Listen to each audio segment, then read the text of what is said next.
dulu ya, menanggapi Bang. Saya baru yang tadi dulu. Ya, jadi gini. Kalau di dalam ajaran Islam ya, dikatakan Bismillahirrahmanirrahim, Inna anzalna Taurah fiha hudaw wa nura. Jadi di dalam kitab Taurat itu ada petunjuk dan ada cahaya. Sehingga barang siapa yang kemudian mengikuti apa yang ada di dalam Taurat, ya, maka dia akan mendapatkan sisi petunjuk dan juga cahaya tersebut. Tetapi yang terbalik kemudian, ketika Yesus itu datang mengajarkan kepada Bani Israel bahwasanya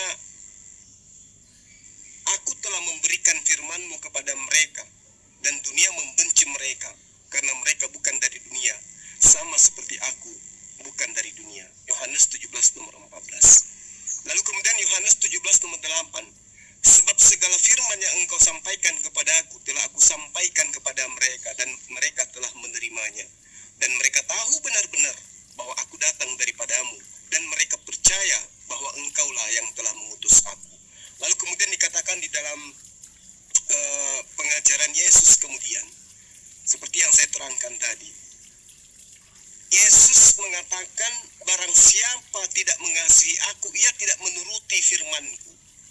Dan firman yang kamu dengar itu bukan daripadaku, melainkan dari Bapa yang mengutus aku. Artinya teman-teman, Yesus ketika datang, dia mengajarkan apa yang diterima dari Tuhan untuk disampaikan kepada Bani Israel. Artinya semua firman, cakupan daripada porsi dia sebagai nabi utusan kepada Bani Israel itu, Yesus sudah sampaikan, aku telah memberikan firman-Mu kepada mereka.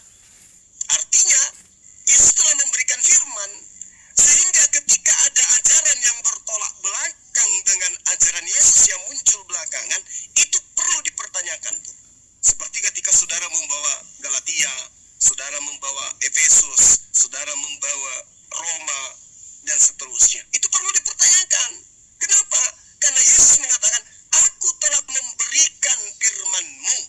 Bahkan dikatakan dalam ayat 8-nya di Yohanes 17, segala firman yang engkau berikan kepadaku telah aku sampaikan. Berarti tidak ada lagi firman. Karena semua firman yang dikhususkan untuk Yesus telah Yesus sampaikan sebelum naik ke surga, sebelum naik langit.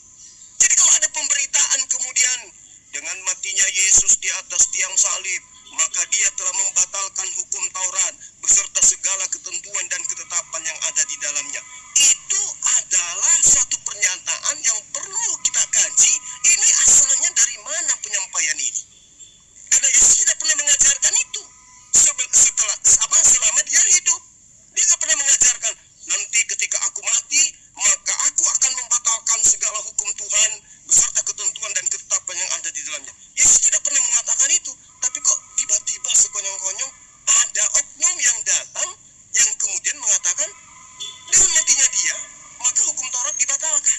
Sementara kalau sahabat jeli di dalam Wahyu 3 nomor 9, ini penglihatan seorang penulis yang kemudian sahabat-sahabat Kristen katakan itu adalah rasul. Lihatlah, beberapa orang dari jemaat iblis, yaitu mereka yang menyebut diri mereka sebagai orang Yahudi, tetapi yang sebenarnya tidak demikian, melainkan berdusta, akan kuserahkan kepadamu. Jadi di ayat ini, Wahyu 3 nomor 9, ada jemaat iblis yang mengatasnamakan orang Yahudi. Mereka adalah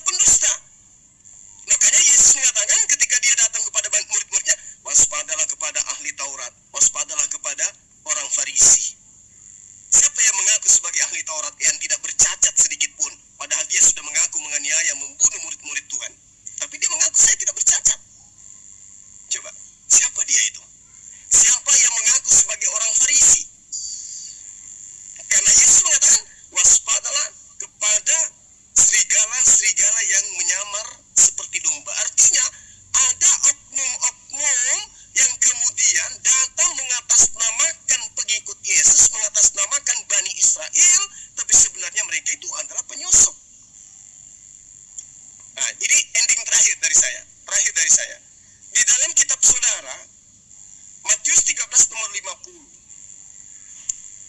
Lalu mencampakkan orang jahat ke dalam dapur api.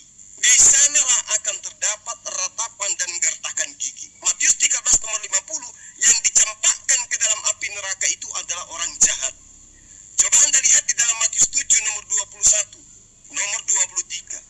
Bukan setiap orang yang berseru kepadaku Tuhan akan masuk ke dalam kerajaan Tuhan, melainkan dia yang melakukan kehendak Bapakku yang ada di surga. Pada hari terakhir, banyak orang yang akan berseru kepadaku, Tuhan, Tuhan, Tuhan, bukankah kami telah bernubuat demi namamu, bermujizat, mengusir setan demi namamu, dan mengadakan banyak tanda-tanda demi namamu juga.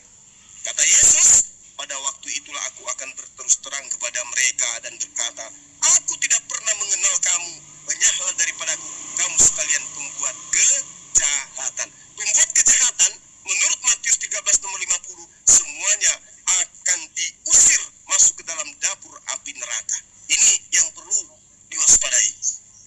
Siapa yang memanggil Yesus Tuhan, siapa yang bermujizat, bernubuat, mengusir setan dengan nama Yesus, waspadalah, waspadalah. Silakan. Tes. Saya dulu. Bang Juma bisa